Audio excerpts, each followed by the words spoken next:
მოდიოდა ჯიგარი, ჰა 440 ნიუტონთან ჩემი. ვერაფრით ვერ მოდიოდა ჩაგილაღლა. აი სამი კაცი იჯდა. იქ რამდენი ვიჯერთ? იქაც სამი მე ადარებ 440 ნიუტონს იმას.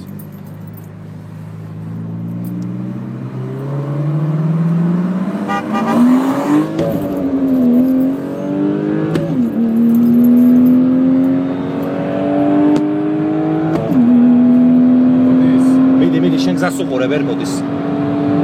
კარგად შეუცვალე რა.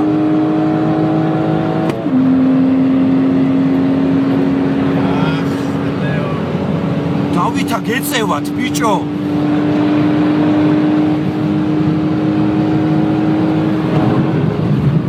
აბა რაკენი რა იკისრე. მაგრა გადავრჩით შეჩემა. რამდენზე მოვიდა? სპიდომეტრი ვეღარ გადავიდა. ხო, 180. ის გეწეოდათ ბიჭო ორივეს. შენ ძმობას პიცავ ვარ.